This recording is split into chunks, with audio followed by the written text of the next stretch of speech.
Assalamualaikum warahmatullahi wabarakatuh. Selamat pagi, salam sehat, salam sejahtera bagi kita semua. Perkenalkan, saya dengan Bidan Marela SSTMKM, dosen tetap program studi D3 Kebidanan Poltekkes Kemenkes Tanjung Pinang. Pada video kali ini, saya akan memaparkan tentang pelaksanaan pengajaran untuk mata kuliah asuhan kebidanan persalinan dan bayi baru lahir. Mata kuliah ini diampu di semester 3 program studi D3 Kebidanan.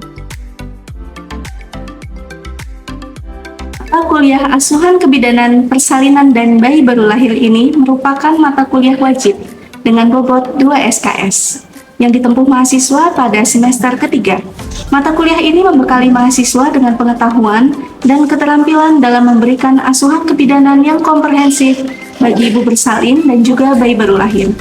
Berdasarkan konsep fisiologis, perubahan adaptasi ibu dan bayi, faktor-faktor yang mempengaruhi persalinan, serta pemenuhan kebutuhan dasar selama proses persalinan.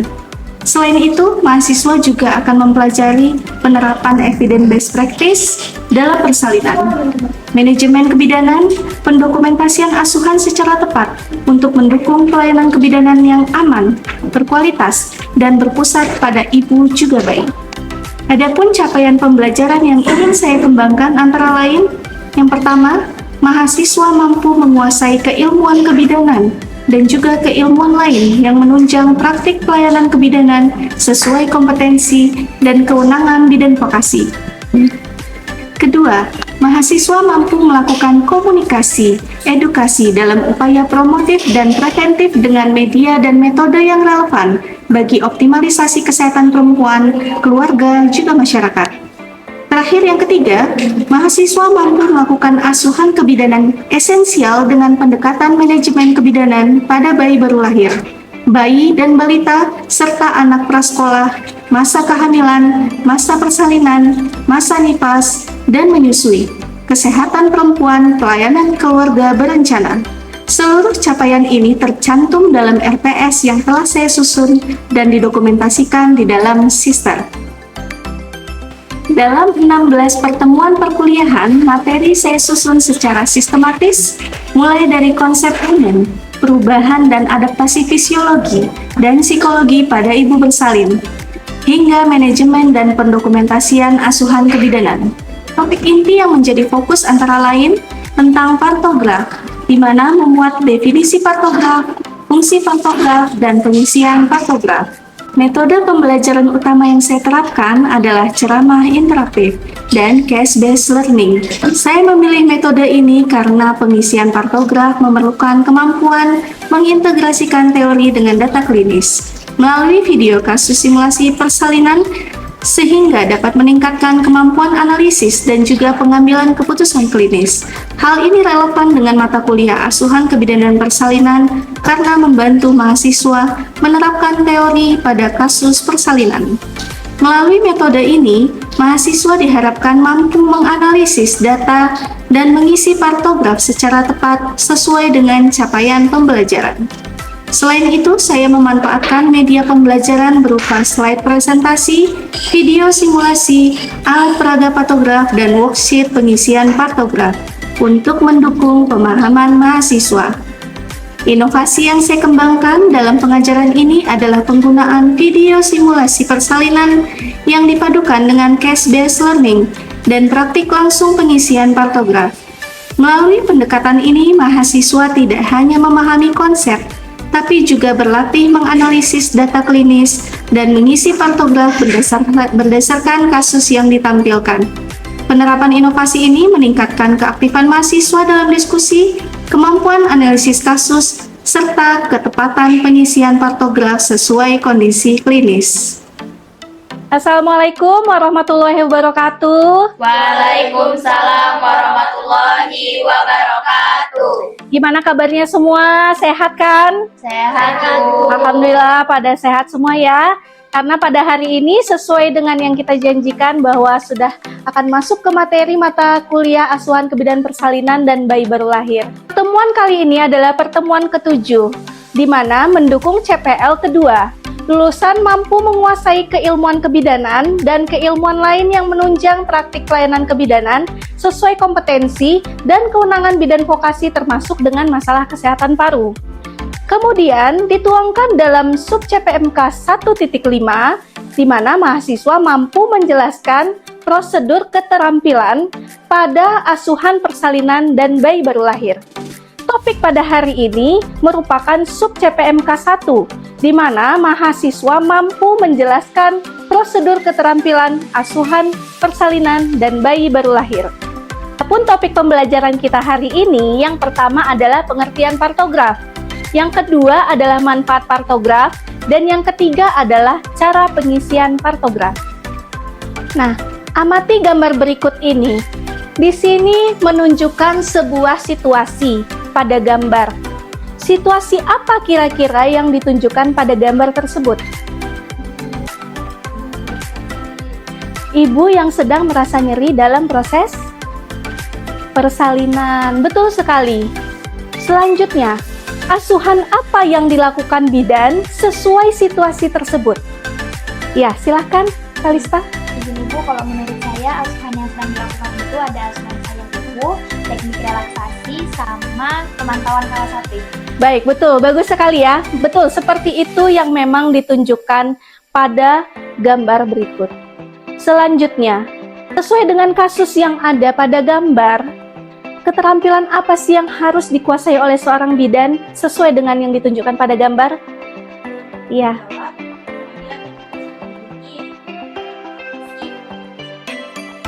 Betul sekali. Itu memang sudah dibahas ya pada waktu pertemuan kita yang lalu. Kita sudah membahas bagaimana teknik dan juga keterampilan dalam menangani persalinan sesuai dengan prosedurnya.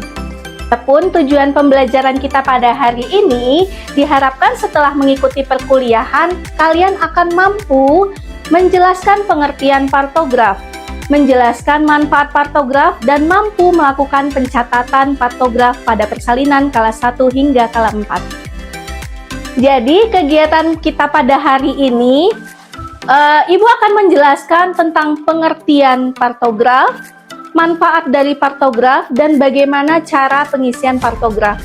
Nah, selanjutnya, ini adalah yang paling menarik. Ada video based learning. Nanti kalian akan mengamati sebuah kasus, mengidentifikasi data, mengisi partograf sesuai dengan yang ditampilkan pada video. Selanjutnya yang terakhir adalah case based learning. Nah, di sini kalian akan melakukan pengisian partograf sesuai dengan worksheet yang sudah disediakan ya. Tentunya menggunakan juga alat bantu yang sudah disediakan di kelas.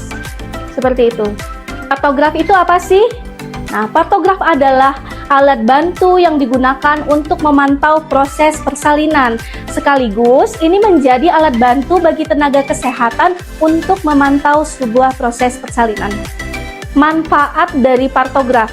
Jadi, kenapa sih penting melakukan pencatatan di dalam partograf? Yang pertama, hasil observasi atau kemajuan persalinan itu perlu dilakukan pencatatan dari hasil pemeriksaan fisik dan pemeriksaan dalam. Selanjutnya, partograf ini juga bermanfaat bagi penolong persalinan dalam memantau, mengevaluasi, dan juga mengambil keputusan klinik yang tepat pada saat proses persalinan. Nah, selanjutnya juga akan membantu penolong untuk menemukan secara dini masalah, penyulit, dan juga komplikasi selama proses persalinan. Sebagaimana modul yang telah Ibu bagikan pada saat minggu lalu, di sana sudah tertera bagaimana cara pengisian partograf. Sudah dibacakan ya? Sudah, Bu. Sudah. Di situ ada lambang-lambang dan juga tanda untuk pengisian partograf. Di mana kala 1 ada identitas, DJJ, ketuban, molase, kontraksi, sampai dengan cairan yang diberikan kepada ibu. Pada kala 2 ada riwayat persalinan, yang mana tempatnya itu ada di bagian lembar belakang partograf. Betul sekali. Yang ketiga adalah lama kala 3, riwayat pemberian oksitosin, komplikasi, penyulit, dan juga ada penanganan yang dicatat di dalam kala 3. Selanjutnya, pada kala 4 Di dalam pantograf akan ada pencatatan observasi, pemantauan tiap 15-30 menit, terdiri dari suhu, tinggi fundus uteri, tekanan darah, nadi, suhu, dan juga perdarahan. Selanjutnya, kita akan masuk ke dalam tahap kedua pembelajaran pada hari ini, yaitu video based learning. Jadi, kalian sudah membentuk 4 kelompok? Betul, sudah membentuk 4 kelompok. Nanti tugas tiap kelompok mengamati video persalinan dan melakukan analisa kasus. Kemudian, melakukan analisis data klinis. Dan terakhir, melakukan pencatatan dan pembahasan. Silakan amati video berikut ini.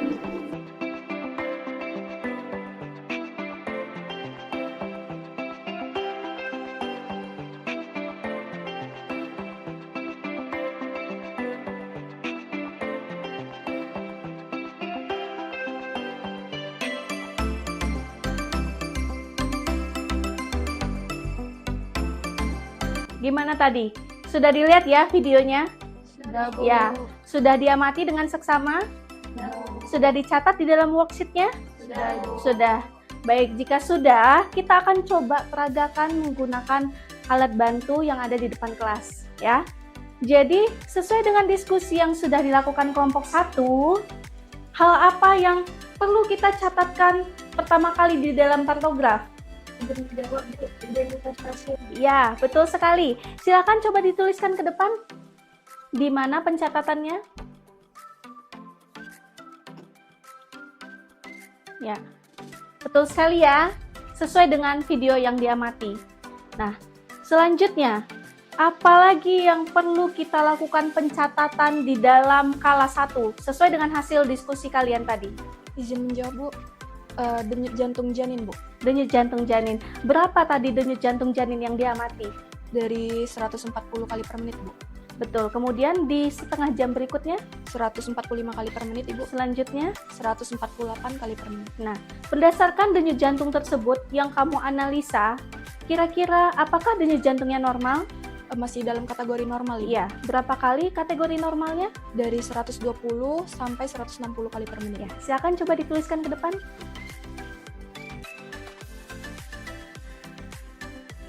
Oke. Baik, terima kasih. Betul sekali ya, bahwa denyut jantung yang tadi ada di dalam video memang dalam batas normal 120 sampai dengan 140 kali per menit. Nah, selanjutnya kita perlu mengisikan apa lagi di dalam pantograf? Data yang perlu. Bagian air ketuban. Silahkan dicatat ke depan.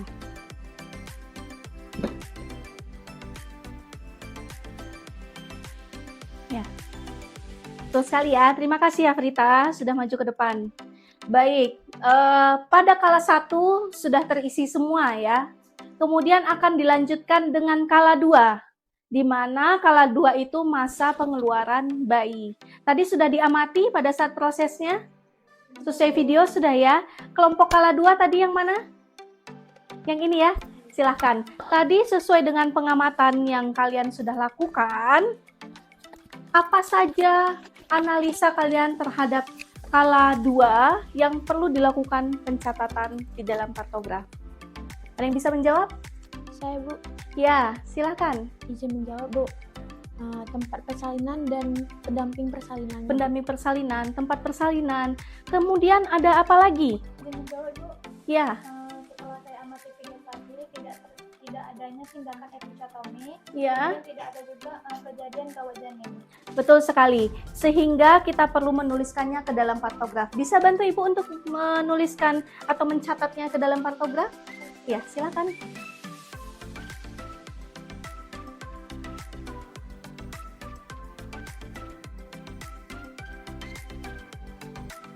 Ya, baik. Terima kasih ya sudah maju ke depan. Selanjutnya, kita akan masuk ke kala 3 persalinan. Tadi sudah diamati oleh kelompok 3? Sudah. Apa saja hal yang dicatat di dalam kala 3 pantograf? Kala 3-nya 30 menit lamanya. Kemudian Pemberian oksitosinnya seperti apa tadi?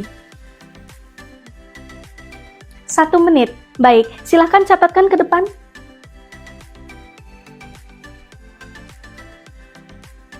Oke, kita sudah sampai ya ke kala 4, yaitu kala observasi persalinan, di mana ini dilakukan selama 2 jam pasca persalinan. Tadi kelompok 4 sudah mengamati videonya? Sudah, Bu. Sudah mengamati. Maka sesuai dengan format yang ada di dalam partograf, apa saja hal yang perlu kita lakukan observasi dan lakukan pencatatan? Izin menjawab, Ibu. Yang kita pantau dalam kala 4 itu ada tekanan darah, nadi, tinggi fundus uteri, kontraksi uterus, kandung kemih, dan jumlah pendarahannya, Ibu. Ya, betul sekali. Seperti itu ya. Baik. Pertanyaan Ibu selanjutnya adalah, apakah sesuai video yang tadi diamati terdapat kelainan? Tidak ada. Tidak ada. Bagaimana kelainan yang terjadi pada saat kala 4? Contohnya?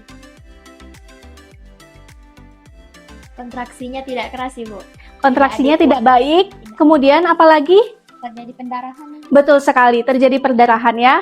Sehingga kita perlu melakukan pemantauan secara rutin. Bisa bantu Ibu anggota kelompoknya untuk melakukan pencatatan di dalam partograf sesuai hasil pengamatan? Baik, silakan Nura Melina.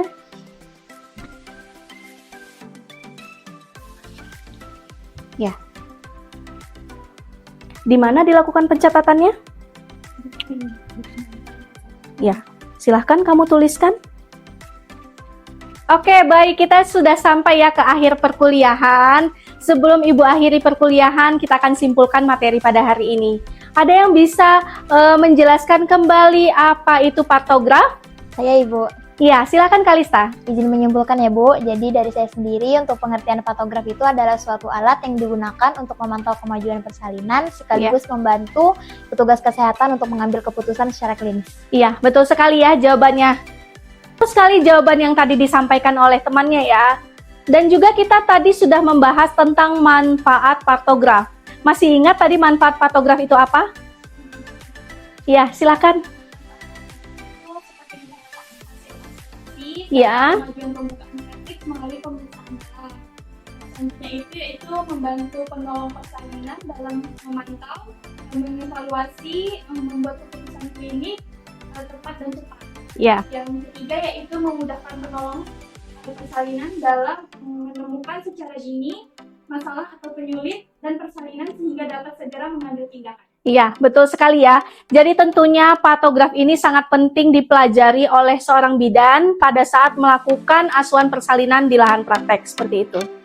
Ya, jadi kita sudah sampai ya ke akhir perkuliahan. Ibu simpulkan bahwa kalian sudah memahami tentang bagaimana teknik pengisian dari partograf ya.